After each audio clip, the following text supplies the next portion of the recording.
What is up, Flick fans, and welcome back to my channel. This is a brand new Netflix review in the sequel to A Christmas Prince. This is A Christmas Prince, The Royal Wedding. This is a brand new movie on Netflix. If you guys are watching this review, then you probably either A, watched the first movie, really enjoyed it, and you want to hear about how good the sequel is, or B, you watched the sequel, realized how disappointed you were, and you wanted to see if everybody else thought the same as you.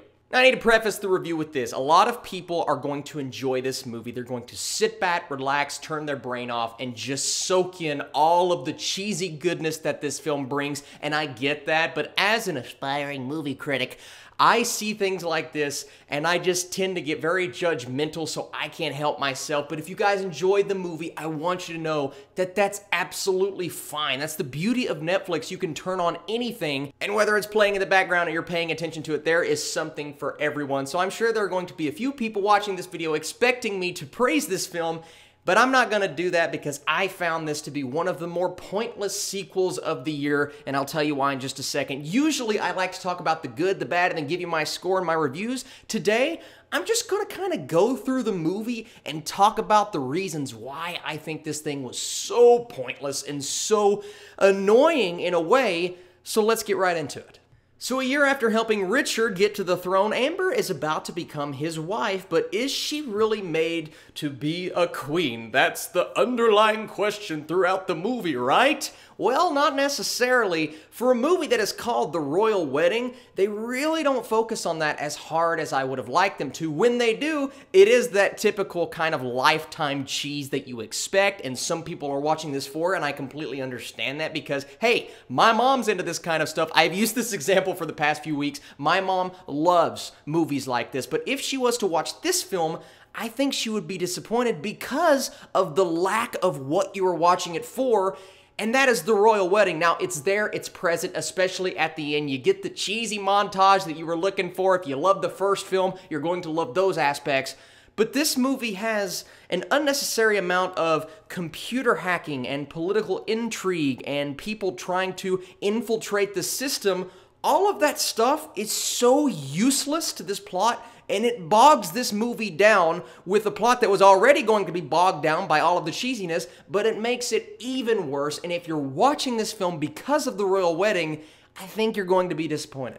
And we start out with some of the worst mistakes you can make in a film like this. The horrible transitions, the little montage at the beginning, they literally use a crossfade and a swipe, and every transition you could possibly think of. It reminded me of Star Wars, but a spoof to Star Wars, just finding all of the transitions you can find in Final Cut, like, ooh, I'm gonna use that one, and I'm gonna use that one, and that one looks cool. I'm sitting here like, this is first of all very jarring, and second of all, it looks like a fourth grader edited this on a PowerPoint that you're showing to your teachers in class, and you're going, look at that! And then you get Amber walking into her suite like, oh my gosh, I've never seen anything like this, but she did. In the first movie, she saw many things like that, but she was so completely overwhelmed because the audience had to feel how overwhelmed she was, right? And then she reads this letter, and of course she's not going to read it to herself like a normal person would. She reads it out loud so the audience can hear, and the audience can pay attention to how cheesy it is, right? Because that's what the movie calls for. The next scene I want to talk about was the protest scene when the prince goes out and he starts talking and he's saying all of these things, and of course the crowd is completely disagreeing with him because of all of the political things happening in the background that they expect you to care about. But the thing that got me about this scene was, first off, the cheesiness of the crowd and the boo, what about our jobs? What about this? It sounded like a voiceover, first of all, and second of all, it was just so lame. The way that they handled that scene could have been good. There was a good idea underneath there, but it was just handled in this television movie Lifetime kind of way, which might be what they're going for, but for me, that didn't work. And then Simon comes in, and every time Simon walks in, there is this music playing underneath, this evil, oh, he's going to be the villain music, and it just zooms in on his face and gets really close. He's like a wannabe Loki to a Thor, and that's what it reminded me of. He even kind of sounds like Tom Hiddleston, just in a rip-off kind of way. But it turned out that he really wasn't a villain in the movie. He just kind of stays with the good guys. And why establish with that music and with the conversations they have at the beginning that he is going to be this villainous character, but they never did anything with that. This film sets up so many ideas and concepts that it just forgets about it. It never executes on. It never comes back to them. It never came back to the dad and the chef. Like all of those little story points that it set up, and some of them were actually pretty cute, and I'm like, oh, that's heartfelt, and that's heartfelt, but they never come back to them. It's just like they had to fill time, and the movie's only an hour and 30 minutes. It's not like they had that much time to fill. I don't understand what went into writing this script. It's, like I said, one of the more pointless sequels I have seen this year. Everything just feels fake to me. The acting, the script, even the snow when they're outside, you can tell it's either CGI snow in certain scenes, and other scenes, it's these giant, huge, unrealistic flakes of snow that looks like confetti. They're never actually in the snow. No, some scenes they are in the snow, but the snowfall is what looks very fake to me. And then the scene where they're sledding, the most obvious use of green screen when they're sitting on the sleds and you can see the background just like unrealistically moving so fast. My goodness, how they could have handled that so much better, even with a low budget and even with those actors. Put them on a sled, strap a GoPro to them. I don't care, just make it look better than they made it look. It reminded me of in Friends when they're driving in the car and it's obvious that there's a green screen in the background, but you know, that's a television show from the 90s. It works in those cases because of the time period, but it's 2018.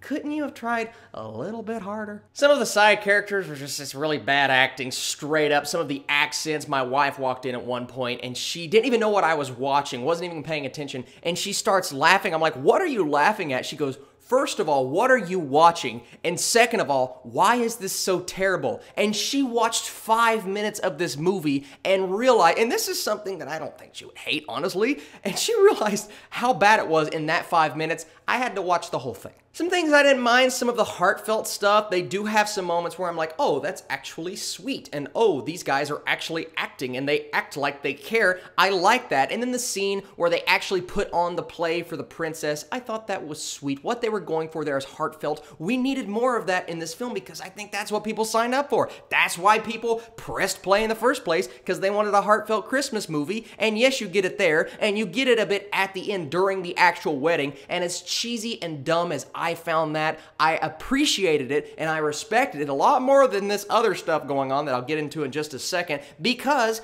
that's why people watched the movie. And then we get into the, you're censoring my blog? Dun, dun, dun.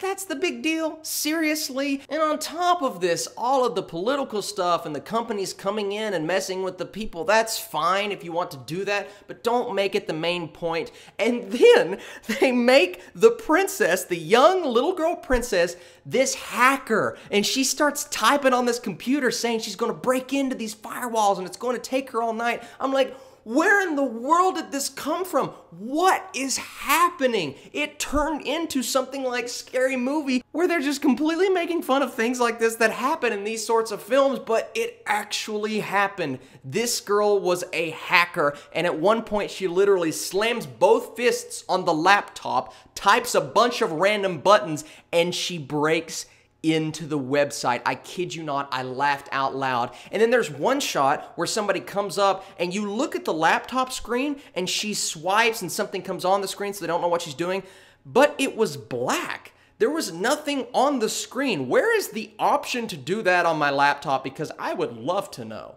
The economy and corruption and the scene at the end when he's riding on the horse, all of the different shots from different angles, I just found that to be just daunting and annoying. And can we please just get to this wedding and get this film over with, because I have had enough. Austin, you're watching this movie, why don't you expect these kinds of things? Like, I didn't know we were getting a computer hacker and economy-based issues in a movie called The Christmas Prince, The Royal Wedding. We watch it because we want to be entertained by the cheesiness, which doesn't entertain me, but it entertains a lot of people.